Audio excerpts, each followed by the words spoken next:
Hi friends, welcome to JS TV. నేను సతీష్ కుమార్. మీరు మొట్టమొదటిసారి నా వీడియోను మరియు నా ఛానల్ను మీరు చూస్తున్నట్లయితే దయచేసి సబ్స్క్రైబ్ చేసుకోండి. అలాగే బెల్ ఐకాన్ని ప్రెస్ చేయండి. ఆల్ అనే నోటిఫికేషన్ అనే ఆప్షన్ ఉంటుంది, దాన్ని సెలెక్ట్ చేసుకున్నట్లయితే నేను ఏ వీడియో రిలీజ్ చేసినా కూడా అది వెంటనే మీకు నోటిఫికేషన్ రూపంలో రావడం జరుగుతుంది. చాలామంది సబ్స్క్రైబ్ చేసుకున్న వాళ్ళకి నోటిఫికేషన్స్ రావడం లేదు అని నాకు చెప్తున్నారు. దీనికి రీజన్ ఏంటంటే మీరు నోటిఫికేషన్ బెల్ ఐకాన్ ప్రెస్ చేయాలి.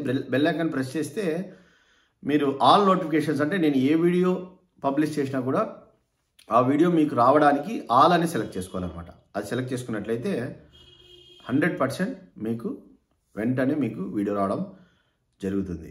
సో అలాగే కొత్తగా చూసే వాళ్ళు దయచేసి మీరు సబ్స్క్రైబ్ చేసుకోండి. ఎందుకంటే సబ్స్క్రైబ్ చేసుకుంటే నా వీడియోస్ అన్నీ మీకు చాలా ఉపయోగపడతాయి.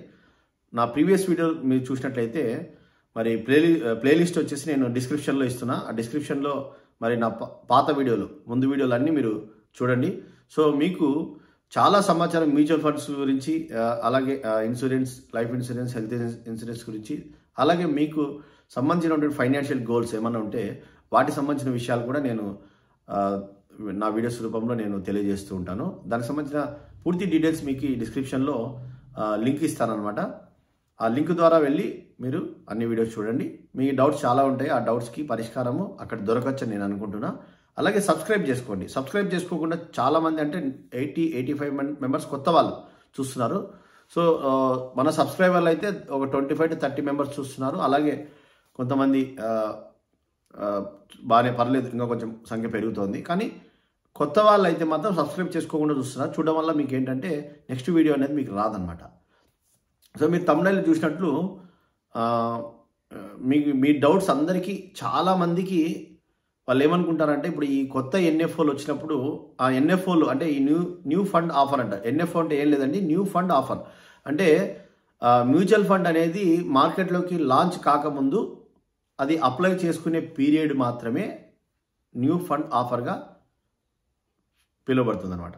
సో మనం అప్లై చేసుకున్న తర్వాత ఆ డేట్ అయిపోయిన తర్వాత, సో ఏదైతే మన క్లోజింగ్ డేట్ ఉంటుందో ఆ డేట్ అయిపోయిన తర్వాత, సో ఈ డేట్ మధ్యలో అయితే మనకు యూనిట్ వాల్యూ 10 రూపీస్కే మనం అప్లై చేసుకుంటే వస్తుంది. సో ఆ యొక్క క్లోజింగ్ డేట్ అయిన తర్వాత, అప్లై చేసుకునే ఒక గడువు దాటిన తర్వాత మార్కెట్లోకి ఒక 15 డేస్లో మ్యాక్సిమం మనకు లాంచ్ అవుతుంది అనమాట. లాంచ్ అయిన తర్వాత అది ఎన్ఏవి, నెట్ అసెట్ వాల్యూగా ప్రతిరోజు క్యాలిక్యులేట్ చేయబడుతుంది. అంటే యూనిట్ వాల్యూ ప్రతిరోజు డిక్లేర్ చేయబడుతుంది అనమాట. సో అప్పుడు మనము 10 రూపీస్కి యూనిట్ వాల్యూ కొనింటాం. మార్కెట్లో లాంచ్ అయిన తర్వాత అది ఆ రోజు వాల్యుయేషన్, మార్కెట్ స్టాక్ మార్కెట్లో ఒడిదుడుకులు అన్నీ దృష్టిలో పెట్టుకుని ఆ రోజు వాల్యుయేషన్ అనేది ఎన్ఏవిగా, నెట్ అసెట్ వాల్యూగా డిక్లేర్ చేయబడుతుంది అనమాట. ఆ రోజు 10 రూపాయల 10 పైసలు ఉండొచ్చు, 10 రూపాయల 20 పైసలు ఉండొచ్చు, ఆ రోజు లాంచ్ అయినటువంటి ఆ మార్కెట్ను బట్టి. సో ఇప్పుడు చాలామంది ఏమనుకుంటుంటారంటే ఈ న్యూ ఫండ్ ఎన్ఎఫ్ఓ పీరియడ్ అయిపోతే ఇంకా అప్లై చేసుకునేకి లేదేమో, ఇది ప్రతి ఒక్కరికి వచ్చే డౌట్ అనమాట. తొందరపడుతుంటారు చాలా.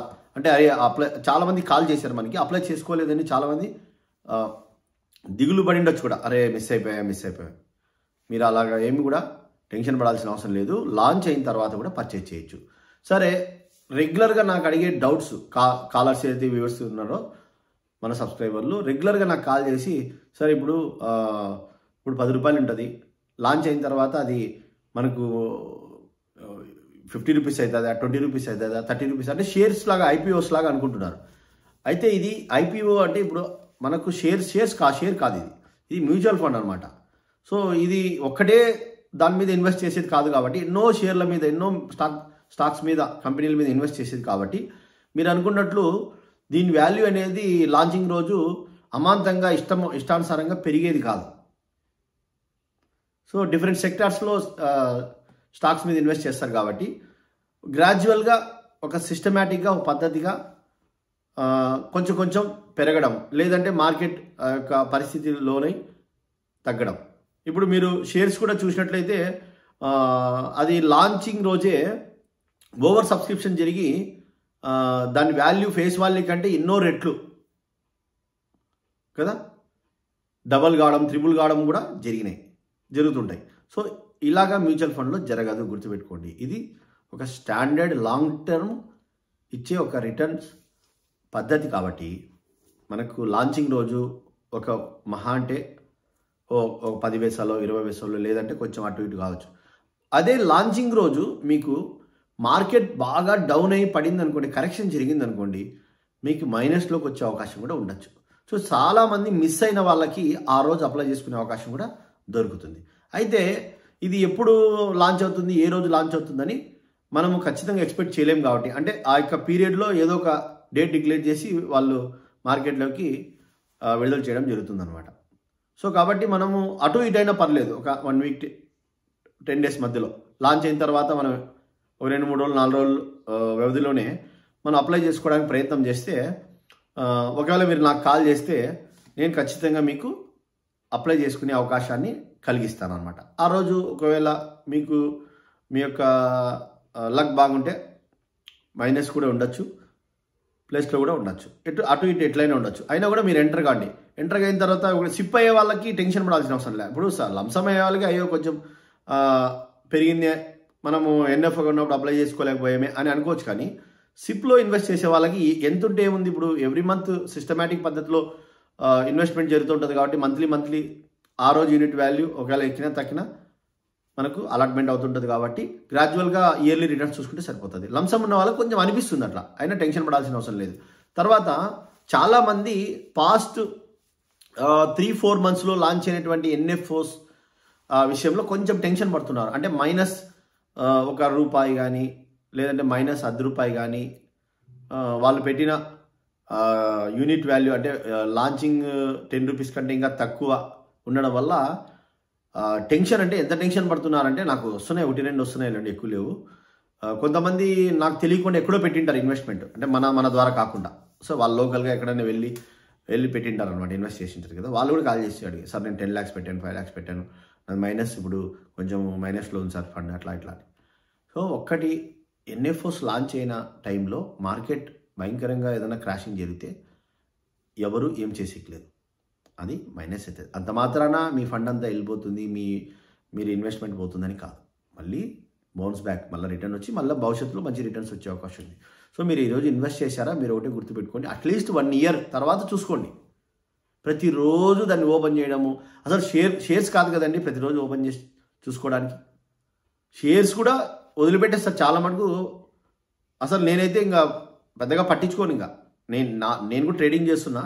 సో నా పర్సనల్ ట్రేడింగ్ నేనైతే ప్రతిరోజు చూసుకోను, 10 రోజులకు నెలకోసారి అట్లా. సో ఇంకా మ్యూచువల్ ఫండ్స్ అయితే మీరు ప్రతిరోజు చూసుకోవాల్సిన అవసరం లేదు. 1 సంవత్సరం తర్వాత సరే ఎంత ఉంది ఫండ్ అని నాకు కట్టిన పని, లేదంటే అప్లికేషన్ ఉంటుంది, అప్లికేషన్ డౌన్లోడ్ చేసి పెట్టుకుంటే దాంట్లో మీరు చూసుకోవచ్చు అనమాట.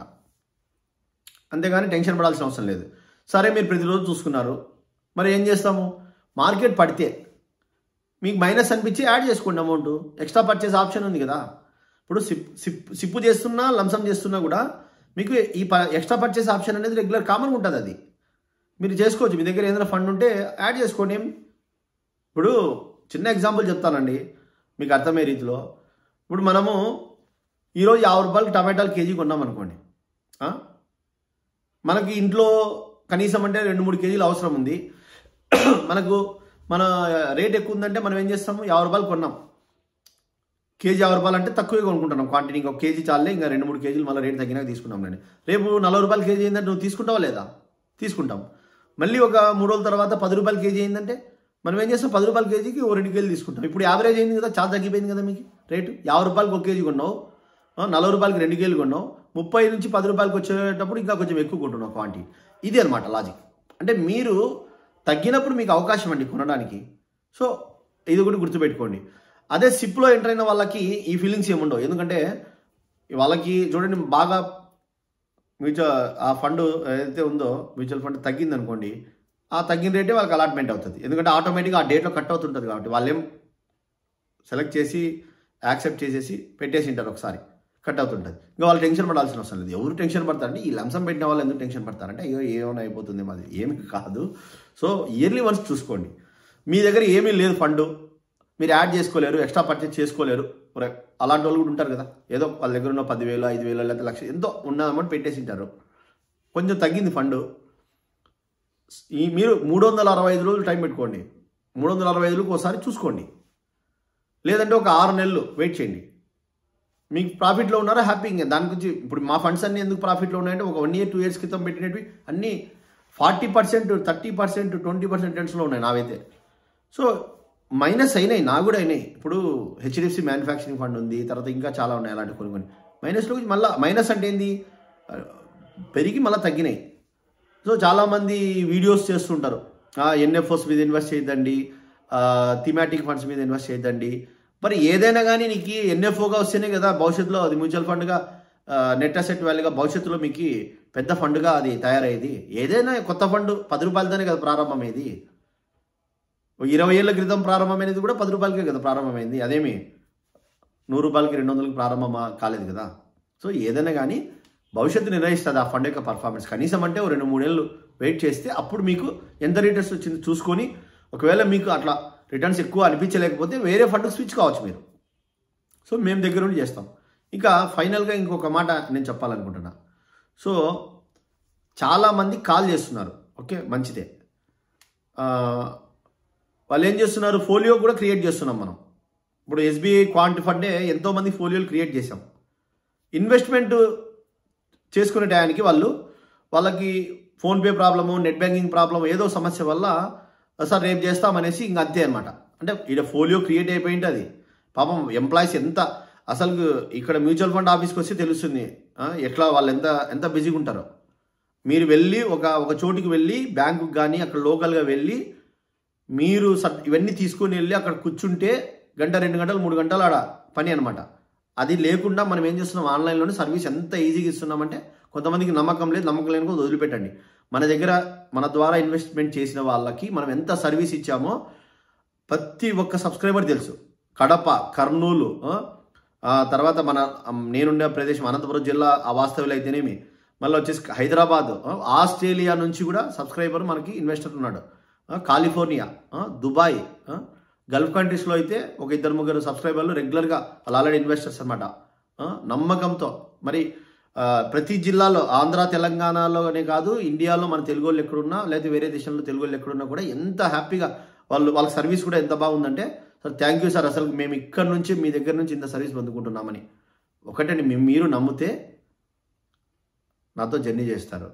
సో డైరెక్ట్ రెగ్యులర్ అనే కన్ఫ్యూజన్లో వెళ్ళిపోద్దు. సో రెగ్యులర్ అయితే మీకు నేను సర్వీస్ ఇవ్వగలుగుతాను. మీకు అన్నీ తెలుసు, నాకు ఎవరేం చెప్పాల్సిన అవసరం లేదు, మాకు సపోర్ట్ అవసరం లేదు, పోర్ట్ఫోలియో మేము మా యొక్క మ్యూచువల్ ఫండ్స్ మేము ఏం పెట్టాలో మాకు తెలుసు అనుకుంటే నో ప్రాబ్లం, మనం వాళ్ళని అబ్జెక్ట్ చేయడం లేదు. అయితే లేదండి మాకు ఖచ్చితంగా ఒక అడ్వైజర్ ఉండాలి, మాకు సపోర్ట్ ఉండాలి, సర్వీస్ ఉండాలి అనుకుంటే మీరు నన్ను కాంటాక్ట్ చేయండి, నో ప్రాబ్లం. సో కాంటాక్ట్ చేసిన తర్వాత జర్నీ చేయండి, ముందుకు వెళ్ళండి. ప్రతి దాంట్లో అనుమానం పడద్దండి, ఓకే. అనుమానం పడితే ఎక్కడే ముందరికి వెళ్ళలేము. నేను authorised distributor, okay, mutual fund distributor. మీ యొక్క ప్రతి ఒక్క కాంటాక్ట్ కానీ ప్రతి ఒక్క ఇది కానీ ఇన్ఫర్మేషన్ కానీ సంబంధించిన మ్యూచువల్ ఫండ్ కంపెనీ ఎంప్లాయీస్ అఫీషియల్గా నేనైనా వాళ్ళైనా మాట్లాడతారు. సో ఏదైనా మీ ఇన్ఫర్మేషన్ షేర్ చేసినా వాళ్ళకైనా నా దగ్గర ఉంటుంది, ఎక్కడికి వెళ్ళదు, ఓకేనా. నా సర్టిఫికేట్ మీకు తెలుసు, నా ఏఆర్ఎన్ నెంబర్ అన్నీ నేను ఇచ్చింటా ఆల్రెడీ. సో మీరు టెన్షన్ పడకుండా చేయండి. అసలు కడపలో మన సబ్స్క్రైబరు హెచ్డిఎఫ్సిలో ఒక ఫండ్ను మనం చేయించాము. మంత్లీ 500 ఇన్వెస్ట్మెంట్ అయితే మేము ఇంటికి పంపించి ఎంప్లాయీని సర్వీస్ ఇచ్చాం, తెలుసా మీకు. అంత సర్వీస్ ఇప్పిస్తున్నాను నేను ఆల్ ఓవర్ ఇండియా. హెచ్డిఎఫ్సి అయితే ఆల్ ఓవర్ ఇండియా ఆఫీసెస్కి వెళ్ళి పంపించి అక్కడ కేవైసీ అక్కడే కంప్లీట్ చేసి చేస్తున్నాను. చాలా ప్రాబ్లమ్స్ ఉన్నాయి కేవైసీ విషయంలో. మీరు ఆన్లైన్లో అట్లా అప్లికేషన్స్లో చేసేసుకుంటున్నారు, బాగానే ఉంది, మీకు తెలుస్తుంది రేపు ఏంటనేది, నేను చెప్పకూడదు. తర్వాత హైదరాబాద్లో ఒక ఆయన నేను సబ్స్క్రైబరు, సో 84 years ఏజ్ ఆయన. సార్ వచ్చేసి సోమాజిగూడలో హెచ్డిఎఫ్సి బ్రాంచ్కి వెళ్ళి 1 lakh ఇన్వెస్ట్ చేశాడు, నేనే దగ్గర నుండి పంపించాను. అలా కూడా మన సర్వీసెస్ ఉన్నప్పుడు తెలంగాణలో మీరు హైదరాబాద్లో ఎవరన్నా చుట్టుపక్కల ఉంటే 4 బ్రాంచెస్ ఉన్నాయి హెచ్డిఎఫ్సి సంబంధించినవి మ్యూచువల్ ఫండ్ ఆఫీస్. మీకు మ్యూచువల్ ఫండ్ ఆఫీస్కి వెళ్ళడం కానీ లేదంటే మ్యూచువల్ ఫండ్ ద్వారా అంటే నా ద్వారా ఇట్లా చేయడం వల్ల మీకు అడ్వాంటేజ్ ఏంటంటే మీ కేవైసీ అనేది వ్యాలిడేషన్లో ఉంటుంది. ఒక్కటి గుర్తుపెట్టుకోండి, కేవైసీ అనేది మీకు ఎక్కడన్నా కానీ ఈజీగా అయిపోతుంది. మీరు ఆన్లైన్లో యాప్స్లో చేసుకుంటారు కదా, ఆ చేసుకున్న కేవైసీ వ్యాలిడేషన్ వేరు. నెక్స్ట్ ఇక్కడ బయటకు వచ్చినప్పుడు మళ్ళీ కేవైసీ చేయాల్సిన పరిస్థితి ఏర్పడుతుంది. సో ఇలాంటివి చాలా ప్రాబ్లమ్స్ ఉన్నాయి, వీటన్నీ మీరు గుర్తుపెట్టుకోండి. ఇంకా కొత్త ఫండ్ మిస్ అయినామని ఎప్పుడు కూడా భయపడద్దు, బాధపడద్దు. మనము లాంచ్ అయిన తర్వాత కూడా ఇన్వెస్ట్ చేయొచ్చు. ఇప్పుడు ఎవరైనా కానీ మీరు మిస్ అయిన వాళ్ళు ఉంటే మీరు కాల్ చేయండి, నో ప్రాబ్లం. నేను 100% ఎస్బీఐ క్వాంట్ ఫండ్, తర్వాత చాలా ఫండ్స్ ఉన్నాయి, ఇంకా ఎస్బీఐ కొత్తగా లాంచ్ అయ్యి కొంచెం తగ్గినట్టు కూడా, వాటి మీద మనము ఖచ్చితంగా ఇన్వెస్ట్ చేసి ముందుకు వెళ్ళిపోదాము.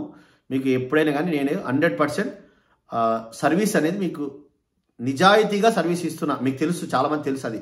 అంటే మన సబ్స్క్రైబర్స్ మనతో జర్నీ చేసే వాళ్ళు, మన ద్వారా ఇన్వెస్ట్మెంట్ చేసి జర్నీ చేసే వాళ్ళకి తెలుసు, అంటే వాళ్ళ మనసుకు తెలుసు.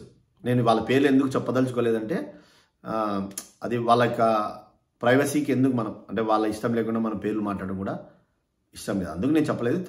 ఆంధ్ర, తెలంగాణ, అదర్ కంట్రీస్లో కూడా ఉన్న సబ్స్క్రైబర్లు మన నా ద్వారా ఇన్వెస్ట్ చేసి హ్యాపీగా ఫోన్ చేస్తే సార్ స్టేట్మెంట్ పంపించాలంటే నేను ఒక జస్ట్ నా దగ్గర డైరెక్ట్ నా యాప్లో ఉంటుంది అనమాట. ఎంతమంది ఇన్వెస్ట్ చేసినా వాళ్ళ డీటెయిల్స్ అన్నీ ఉంటాయి. సో నేను డైరెక్ట్గా వాళ్ళకి రిక్వెస్ట్ పెడితే మెయిల్ వెళ్ళిపోతుంది వాళ్ళకి. సో ఇంతకంటే ఎవరు ఇస్తారండి సర్వీస్ చెప్పండి? మీరు ఫోన్ చేస్తే మీరు ఎక్కడైనా వెళ్ళాలి, అసలు మీరు ఆన్లైన్లో అప్లికేషన్ ద్వారా ఇన్వెస్ట్ చేస్తున్నారు, ఎవరు రెస్పాండ్ అవుతున్నారో మరి మీకు ఎట్లా సర్వీస్ దొరుకుతుందో నాకు అర్థం కావడం లేదు. It's very difficult. చాలామంది కంప్లైంట్స్, మాకు రోజు కంప్లైంట్లే, సార్ ఎవరితో మాట్లాడాలి. ఇప్పుడు గ్రోన్ యాప్ ఉంది, ఫోన్పే ఉంది, వీటి ద్వారా చేసుకుంటున్నారు. ఎవరితో మాట్లాడాలి? కస్టమర్ కేర్ వాళ్ళు అసలు ఏ ఫండ్ పెట్టాలి ఏంటి అనేది ఇలాగ వీడియోలు చూసుకొని మీరు పెట్టారనుకోండి, మీ అంతేగా. మీరు వీడియోలు చూసుకొని దయచేసి పెట్టద్దండి. వీడియోలు చూసుకొని కాల్ చేసి ఆ వ్యక్తి ద్వారా మీరు అసలు నిజంగా సలహానా కాదా, కరెక్ట్ ఉందా లేదా, అసలు ఈ ఫండ్ భవిష్యత్తు ఏంటి, అసలు దీని యొక్క సిఏజిఆర్ ఏంటి, ఇవన్నీ మాట్లాడుకోవాలి. అది ఎవరు చెప్తారు? అడ్వైజర్ చెప్తారు. అప్పుడే మనం సేఫ్గా ఉంటాము, సేఫ్ జర్నీ చేస్తాము, లాభాల్లో ఉంటాం మ్యూచువల్ ఫండ్స్లో. సో కాబట్టి ఈ వీడియో మీకు ఉపయోగపడుతుంది నేను అనుకుంటున్నా. కొత్తగా చూసిన సబ్స్క్రైబ్ చేసుకోండి, లైక్ చేయండి, షేర్ చేయండి. Thank you very much. Bye.